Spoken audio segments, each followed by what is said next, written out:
வணக்கம். இன்னொரு நாள் சந்திக்கிறோம். நேற்று நிறைய பேர் என்ற வீடியோ பார்த்துட்டு என்கிட்ட கொஞ்சம் கடவுளை பற்றி நான் கதைச்சிருந்தேன். அப்போ கடவுளை பற்றி கதைக்க சொல்லிச்சுன்னா ஏன் நான் நாத்திகமான்ட்டு எனக்கே தெரியாது. ஏன்னு கேட்டால் நான் கடவுளை பார்த்தது கிடையாது. கடவுளை பார்க்காதபடியால் அவருடைய நடத்தை எப்படின்னு எனக்கு தெரியாது. அவருடைய கேரக்டர் என்னன்னு தெரியாது. அவவான்னு எனக்கு தெரியாது. அதனால் அதை பற்றி கதைச்சி பிரயோசனம் இல்லை. ஏனெண்டா எனக்கு தெரியாது. நான் சந்திக்காத ஒருவரை பற்றி நான் கதைச்சி என்ன பலன் அதில். அதனால் இப்போ நாத்தியம் பேசுகிற வைக்கும் நான் மண்டைய ஆட்டுவேன். நாத்தியம் பேசுகிற வைக்கும் நான் மண்டைய ஆட்டுவேன். ஏனெண்டா எனக்கு தெரியாத ஒரு விஷயத்தை நான் மண்டைய ஆட்டுறத தவிர வேறு என்ன இருக்குது. ஆனால் ஒரு விஷயம் எனக்கு நல்லா தெரியும். அது என்னென்னு கேட்டிங்களேன்னு சொல்லி சொன்னால் வரலாறு. எல்லா வரலாறுலையும் நீங்கள் எடுத்து பார்த்தீங்கன்னு சொல்லி சொன்னால் இந்த கடவுள் நம்பிக்கை இருக்கிற ஆட்கள் கூடுதலாக பார்த்தீங்கன்னா அவையல் கொஞ்சம் கோபக்காரர். அந்த கோபத்தின் உச்சத்தில் கொலைக்கும் போகும். இதைத்தான் நாங்கள் வயலன்ஸ் சொல்லுவோம் இங்கிலீஷில். கொஞ்சம் ஒரு நல்ல ஒரு பொஷ்டாம் போட்டு வயலன்ஸ் சொல்லுவோம். ஒரு 2 நாளைக்கு முதல்ல நானும் என்னோட ஒரு கிறிஸ்டியன் ஃப்ரெண்டும் கதைச்சு கொண்டு இருக்கிற நேரத்தில் நானும் அவவும் சட்டம் படிச்சினாங்க. அப்போ எனக்கு ஒரு தீசிஸ் ஒன்று எழுத வேணும். அந்த தீசிஸில் வர விஷயங்களை நான் பாலிசியும் தீசிஸும் எழுத வேணும். அப்போ ரிசர்ச்சும் செய்து அதுக்கு செய்ய வரும்படுறதுக்காக அந்த ரிசர்ச் அதை செய்ய வரும்படுறதுக்காக நான் அவளோட ஒரு ஆர்கியூமெண்ட் போட்டேன். ஒரு ஹெல்தி டிபேட் சொல்லுவோம், ஹெல்தி ஆர்கியூமெண்ட். அப்போ நான் எம்ஃபசைஸ் பண்ணினேன் கடவுள் இல்லை, ஆனால் கடவுளை கும்பிட்றவை எல்லாரும் கூடுதலாக கொடூரமானவர்கள் என்று நான் சொன்னேன். அப்போ அவ சொன்னா இல்லை, கடவுளை கும்பிட்ற ரொம்ப அமைதியானவர், சாந்தமானவர்கள் என்று சொல்லி. அப்புறம் இப்படி காய்ச்சி கொண்டு கேட்கல என்னோட ஆர்கியூமெண்ட் ரொம்ப வலுப்பெற்றுது. ஏன்னாண்டா இப்போ எங்களுக்கு அந்த ஹெல்தி டிபேட் போய் கொண்டிருக்குது. ஏன்னாண்டா எனக்கு இந்த தீசிஸ் எழுத வேணும். அப்போ நான் செய்து கொண்டு கேட்கல அவ கேட்டா. அப்போ அவ கிடைக்கல அப்போ நீ சொல்லுறியா என்னது கடவுள் என்னது கடவுளை கும்பிட்றவ கிறிஸ்டியன்ஸ் எல்லாரும் கொடூரமானவர்களாண்டு அவளுக்கு கோபம் வந்துட்டுது. எனக்கு அப்போ தான் அவட்ட சிரித்து போட்டு சொன்னேன், இப்போ விளங்குதா, நீ கடவுளை கும்பிட்றாய், நீ ஒரு கிறிஸ்துவன், ஆனால் அந்த கடவுளை கும்பிடைக்கில் நீ மதவாதியாக மாறுற. இதைத்தான் இந்தியாவிலையும் இந்த மதவாதி இந்துக்கள் தான் ரொம்ப முக்கியம் என்ற மதவாதத்துவம் வருது. அதே மாதிரி பார்த்தீங்கன்னு சொன்னால் முந்தின காலகட்டங்களில் இப்போ ஒரு இஜிப்சியன் சிவிலைசேஷன் எடுத்துக்கொள்ளுவோம், அல்லது க்ரீக் சிவிலைசேஷன் எடுத்துக்கொள்ளுவோம். அந்த க்ரீக் சிவிலைசேஷனில் ஒரு ஃபண்டமெண்டல் ரைட்ஸ்ன்றது, அதாவது ஒரு ஆளுண்ட அடிப்படை தனி உரிமை சட்டம், தனி உரிமை பாதுகாக்கப்படையலை. அது எப்படின்னு கேட்டால் அவியலும் கடவுளை வணங்கி கடவுளுக்கு கீழ்ப்பணிஞ்சு க்ரீக்கில் உங்களுக்கு தெரியும், ஈஜிப்டில் உங்களுக்கு தெரியும், கடவுளை ஃபரோஸ் அதுன்னு சொல்லி எல்லாம் வச்சிருக்கணும். அப்போ அவியல் என்ன செய்விரம்னு சொல்லி சொன்னால் கடவுளை வணங்கிட்டு இப்போ ஒரு ஆள் தப்பு பண்ணுதுண்டு வெப்பமன் தப்பும் பண்ணல தப்பும் பண்ணுது. அப்போ அவியலை ஒரு இம்மோர்டல் லைஃப், அதாவது இட்டர்னல் லைஃப், இந்த பிறவிலிருந்து இன்னொரு பிறவிக்கு அவியல் நல்லபடியாக அவியல் கடக்கணும் என்று சொல்லி அவ என்ன செய்வினம்னு சொல்லி சொன்னால் ஒரு ஆளுண்ட இதயத்தை அவ உயிரோடு இருக்கைகளே பறித்து அதை ஒரு தட்டில் வச்சு தராசில் வச்சு அதில ஒரு பக்கத்தில அவைண்ட இதயமும், ஒரு பக்கத்தில வந்து ஒரு சிறகையும் வைப்பினம். ஒரு இறகையும் வச்சு, அந்த இறகும், அந்த அந்த இதயமும் வந்து 2ம் பேலன்ஸ் பண்ணிச்சுதுன்னு சொல்லி சொன்னா, தராசுல சரிசமனா இருந்துச்சுன்னு சொல்லி சொன்னா, அவ வந்து இன்னொரு பிறவிக்கு வந்து மாற்றப்படியினம். அவ வந்து நல்லபடியா பூச்செறியினம்ண்டு. இப்ப கேள்வி என்னண்டா, இப்ப இது மதம் தானே. இந்த கேள்வியில என்ன கேள்வியண்டா, நாங்கள் உயிரோட இருக்கேக்கலையே எங்கள சாக்காட்டி போட்டு, நாங்கள் உயிர் இல்லாத இருக்கேக்கல, அது எங்க போனா எங்களுக்கு என்ன? எங்களுக்கு தெரியாது. அப்ப அந்த ஒரு கிரீக்ல அ அந்த எகிப்ட்ல கூட இந்த மாதிரி ஒரு ஒரு வயலன்ஸ் இருந்திருக்குது. ஒரு ஆக்கள வந்து சும்மா கொடூரமான முறையில வந்து கொலை பண்றது. இப்ப அ அதே மாதிரி இந்து மதத்திலயும் நெறைய விஷயங்கள் இருக்குது. அ ஒரு இப்ப உதாரணத்துக்கு ஒரு இந்து மதத்தில எடுப்போம். அந்த காலத்தில வந்து என்னடி சொல்றது? இந்த மோனோகேமி, பாலிகேமி, பாலிகேமஸ் ரிலேஷன்ஷிப் எல்லாம் வந்து இந்த இந்து மதத்தில இருந்திருக்குது. இல்லைன்னு நீங்க சொல்ல முடியுமா? தசரதன் எடுத்துக்கொண்டீங்களா 64 பெண்டாட்டிமார். அ திரௌபதி எடுத்தீங்களா 5 ஹஸ்பண்ட் 5 புருஷன்மார். அதே மாதிரி குந்தி எடுத்தீங்கள்ன்னு சொல்லி சொன்னா, அவளுக்கு 5 பேரோட பிள்ளை பிறந்திருக்குது. அப்ப அத வந்து பூசி மொழுகி, அது அத வித்தியாசமான ஒரு முறையில வந்து காட்டினோம் எங்களுக்கு. ஆனா, உண்மை என்னன்னா, அது மறைக்கப்பட்ட உண்மை என்னன்னு கேட்டா, இதுதான் நடந்தது. 5 புருஷன், 64 பெண்டாட்டி. இப்ப மோனோகேமஸ் ரிலேஷன்ஷிப், பாலிகேமஸ் ரிலேஷன்ஷிப் எல்லாம் கொண்டு வந்தது, கொடூரமான ஒரு உறவு முறையில கொண்டு வந்தது வந்து இந்து சமயம். அது இந்து மதத்தில இருக்குது. அப்ப அத அத விடுங்கோ. இந்து மதத்த விடுங்கோ. ஆ இப்ப இப்ப ஜூடிசம் எடுத்துக்கொள்ளுங்கோ. இப்ப ஜூடிசம் நீங்கள் எடுத்துக்கொண்டீங்கள்ன்னு சொல்லி சொன்னா, அவைலண்ட ஒரு முறை ஒரு முறை வந்து என்னன்னு கேட்டா, தங்களுடைய வந்து பாவங்கள கழுவுற ஒரு முறை வந்து ரத்தம். சரியா? இப்ப கிறிஸ்டியன்ஸ்லயும் வந்து அது அடாப்ட் பண்ணப்பட்டது. இல்லையென்று யாருமே மறுக்க இயலாது. இப்ப பொலிட்டிக்ஸ் படிச்சவ, பொலிட்டிக்கல் சயன்ஸ் படிச்சவ, மற்றது இந்த கல்ச்சுரல் அஃபேர்ஸ் படிச்சவ, இவர் எல்லாருக்கும் வந்து இது நல்லா தெரிஞ்ச விஷயங்கள். அப்ப ஜேசு ஜேசு பிரான் வந்து அவைகளுக்கு ஒரு பாவமான ஒரு மனிதர். அப்ப அ அவருண்ட அம் ரத்தத்தால வந்து தங்களோட பாவங்கள கழுவினதென்று சொல்லி, அந்த கதை வந்து திருவப்பட்டு வேற எங்கேயோ எல்லாம் போயிட்டுது.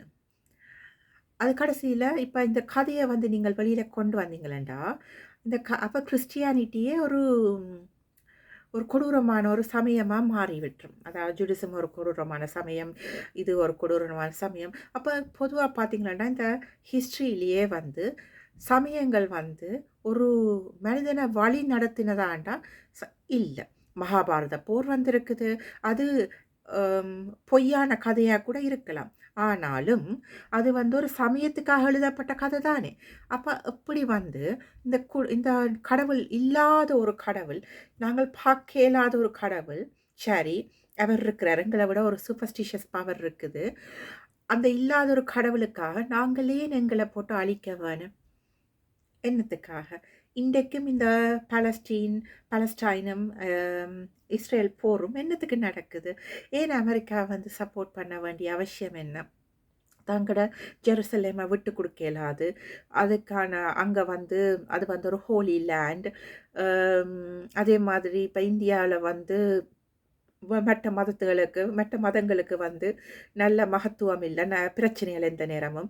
அது வந்து இந்து இந்து மத நாடு. உங்களுக்கு தெரியுமா? அது இந்து மத நாடா இருந்ததுண்டு. நாங்கள் வந்து படிச்ச அறிவ வச்சுக்கொண்டு நாங்கள் சொல்லுறோம், ஓகே இது இந்து மதமா இருந்திருக்கலாம்ன்னு. எத்தன பேருக்கு தெரியும்? இந்த இந்து மதம் வர்றதுக்கு முதல்ல வந்து உண்மையிலேயே வந்து யூதர்கள் வந்து 2ஆ பிரிஞ்சு ஒரு ஒரு பகுதி வந்து கிழக்கு நோக்கியும், ஒரு பகுதி வந்து மேற்கு நோக்கியும் சென்றவர்கள். சரியா? அப்ப அவியல் ஏதாவது கதையெல்லாம் திரிவுபடுத்தியிருக்கலாம் தானே! அப்ப எங்கட குடியேற்றங்கள் வந்து பழைய சிவிலைசேஷன்ஸ்ல இருந்து எவ்வளோ விஷயங்கள் வந்து என்ன நடந்திருக்குன்னா, திரிவுபட்டிருக்குது. இப்ப நீங்க இத பார்த்தீங்களா, நோவாஸ் ஆர்க் எல்லாம் பார்த்தீங்களான்னு சொல்லி சொன்னா, இந்த கிறிஸ்டியன் ஸ்டோரீஸ் எல்லாம் பார்த்தீங்களா, இந்த ஹிந்து மதத்தில ஏதோ ஒரு கதையில இருக்கும். சரியா? அது அ அப்ப இதுகள் எல்லாம் வந்து இப்ப டிரான்ஸ்ஜெண்டரிசம் எடுத்தீங்களான்னு சொல்லி சொன்னா, அத உலகுக்கு கொண்டு வந்ததே யாரு? இந்து மதம் தான். அப்ப ஒரு இன்றைக்கி டிரான்ஸ்ஜெண்டரிசமை பற்றி அம், ரொம்ப படையெடுத்து கதைக்கிற விஷயம் வந்து அதாவது ரொம்ப பிரச்சனையாக கதைக்கிற இடம் வந்து நாடாக இருந்தீங்களேன்னு கேட்டிங்களேன்டா அது இந்தியாவாக தான் இருக்கும். ஆனால் அதுவே பரப்பிட்டு அதுவே கேட்குது.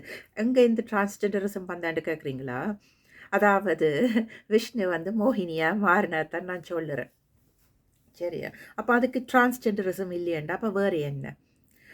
அப்போ இதுதான் நான் சொல்கிற விஷயம் என்னென்னு கேட்டால், ஒரு இப்போ நாங்கள் படிக்கிற விஷயங்கள் எல்லாம் வந்து இப்போ ஹிஸ்ட்ரியில் வந்து படிக்கிற விஷயங்களோ அல்லது இப்போ வந்து நாங்கள் படிக்கிற விஷயங்களோ ஒரு இல்லாத ஒரு பொருளுக்கு நாங்கள் வந்து அடிபடுறது.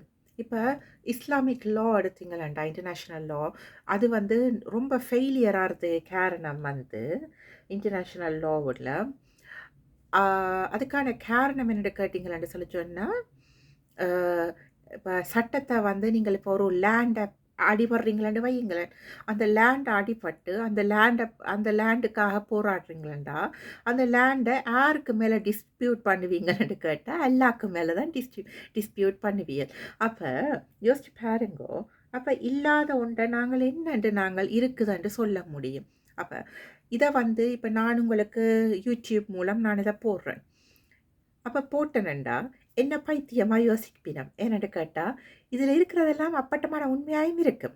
சரி அப்பட்டமான உண்மை இதில் இல்லை எதுவுமே இருக்காது பொய்யன்னு இருக்காது. அப்போ நான் வந்து இல்லைன்னு சொன்னாலும் மண்டைய மண்டைய ஆட்டுவேன் இருக்குன்னு சொன்னாலும் மண்டைய மண்டைய ஆட்டுவேன். ஏன்னு கேட்டால் இப்போ நான் வந்து ஒரு ஒரு என்னென்னு சொல்கிறது நான் வந்து முட்டாளாக விரும்பலை. அப்போ எனக்கு படித்த ஒரு அறிவு அதனால் தர்க்க ரீதியான ஒரு சிந்தனை தான் என்னட்ட இருக்கே ஒழிய மற்றும் வேலை வந்து என்னட்ட வந்து இல்லாத ஒன்றை தந்து போட்டு இல்லாத ஒன்றை கேட்டால் எனக்கு தெரியாது. இல்லாத ஒருத்தரை பற்றி கதையண்டா என்னால் கதைக்க இயலாது. ஏண்டா அவர் எப்படி இருப்பார் அவள் எப்படி இருப்பா என்ன மாதிரி இருக்கும் எனக்கு தெரியாது. அதே மாதிரி இப்போ எல்லா மதமும் ஒரு விஷயம் தான் சொல்லுது எல்லாமே பரம்பொருள். இப்போ கிறிஸ்டியன் ஹோலி ஸ்பிரிட் வீனம் ஜுடிசம் வந்து ஹோலி ஸ்பிரிட் வீனம் இஸ்லாமும் வந்து ஹோலி ஸ்பிரிட் நாங்களும் வந்து பரபிரமம் ஹோலி ஸ்பிரிட்டாக தான் இருக்குது. ஆனால் விஷயம் ஒன்றா தான் இருக்குது.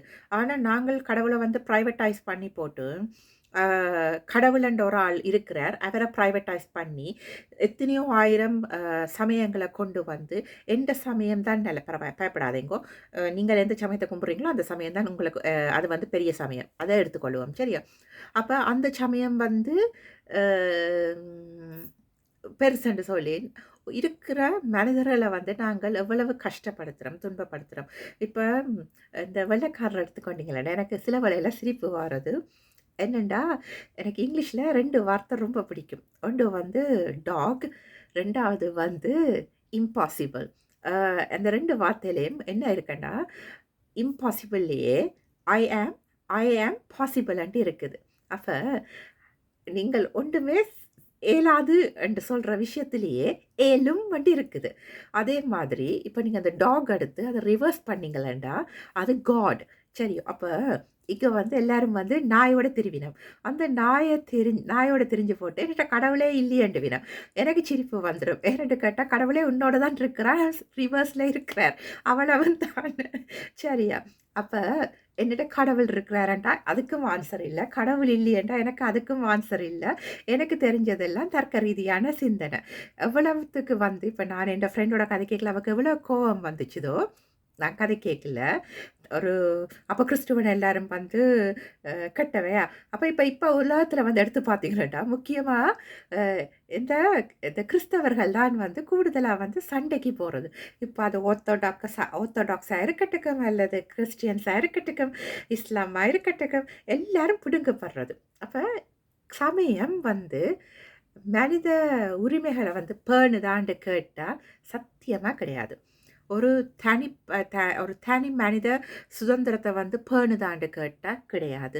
அது எங்களோட பழக்கத்தையோ அல்லது எங்களோட வாழ்க்கையையோ மாற்றுதுன்னு கேட்டால் அதுவும் கிடையாது. அப்போ எங்கே இருந்து எங்களோட வாழ்க்கையை நீங்கள் மாற்றலாம்னு யோசிக்கிறீர்கள்? உங்கள்கிட்ட இருந்து தான் உங்களோட மைண்டுகிட்ட இருந்து. உங்களுக்கு ஞாபகம் இருக்கா எங்களோட சமயத்தில் தெரிஞ்சோ தெரியாமலோ ஒரு பூசலார்ன்ற ஒரு நாயனார் இருக்கிறார். 64 நாயன்மாரில் பூசலார். அவர் மனதுக்குள்ள கோயில் கட்டி கும்பிட்டவராம் கடவுளுக்கு. அப்ப அந்த மனம் தூய்மையா இருக்க வேணும் இல்லையா? அப்ப அந்த மனத்த வந்து நாங்கள் வந்து கெட்டதா பாவிக்கக்கூடாது. அப்ப அந்த மனத்துல நீங்கள் வந்து அத நீங்கள் வந்து எப்பவுமே பியூரிட்டியா இருந்தா, அது பியூரா இருந்துச்சுன்னா, உங்களால வந்து ம் மதம்ன்றதுக்கு ஒரு விஷயத்துக்குள்ள நீங்கள் போக மாட்டீங்க. உங்களுக்கு தெரியும் நீங்கள் யாருண்டு. அப்ப அம் கடவுள், சிலை இதுகள் எல்லாத்தையும் வந்து நீங்கள் முக்கியத்துவம் குடுக்க மாட்டீங்க. விளங்குதா? அப்ப இந்த சமயத்த வந்து நாங்கள் எந்த மாதிரி ஒரு பார்வையில கொண்டு போக போறோம். இன்னும் வருங்காலங்கள்ல எங்கட பிள்ளைகளுக்கு எல்லாம் வந்து நாங்கள் இந்த இந்த மாரி சமயங்கள படிப்பிக்க போறோமான்னு கேட்டா, எனக்கு கொஞ்சம் கேள்விக்குறி. ஏனென்று கேட்டா, நான் முந்தி என் அம்மம்மா வந்து எனக்கு படிப்பிக்கைக்குள்ள எனக்கு மகாபாரதம் சொல்லி தந்தாங்க. அப்ப மகாபாரதம் சொல்லிக் கொண்டிருக்கையில அது மடியில படுக்க வச்சு எங்களுக்கு இரவுல வந்து அப்ப போர் சூழல். அ அப்ப மடியில படுக்க வச்சு எந்த எந்த நேரம் வந்து ஷெல் பறந்து கொண்டிருக்கும் வீட்டுக்கு மேலால. அப்ப அவ முழிச்சிருப்பா இரவுல. நாங்கள் எங்கள படுக்க வைக்க வேணும். அவ படுக்க வைக்கிறதுக்காக என்ன செய்றது? கதைகள் சொல்லுவா. அப்ப அதுல மகாபாரதம், ராமாயணம் எல்லா கதையும் சொல்லிக்கல, இந்த திரௌபதியின் கதை வந்துடும். அப்ப அம்மம்மாட்ட ஒருக்கா கேட்டேன். அப்ப திரௌபதிக்கு 5 ஹஸ்பண்ட் மேரண்டா அதாவது அம் புருஷன் என்றால், எனக்கு நானும் அப்படியே போகட்டுக்குமாண்டு. நல்ல பிரம்படி விழுந்தது வேற விஷயம். அந்த அர்த்த ஜாமத்திலயும் பிரம்படி விழுந்தது உண்மதான். ஆனா, யோசிச்சு பாருங்க, இப்படியான கதைகள வந்து நாங்கள் எங்கட குழந்தைகளுக்கு சொல்லிக்கல, அது சரியா இருக்குமான்றது ஒரு கேள்வி. இதுக்கு மிஞ்சி என்னால சமயத்த பத்தி கதைக்க இயலாது. நீங்களாயே உணர்ந்து கொள்ளுங்கோ. உங்களுக்கு எது சரி, எது தப்புண்டு. Thank you. வணக்கம்.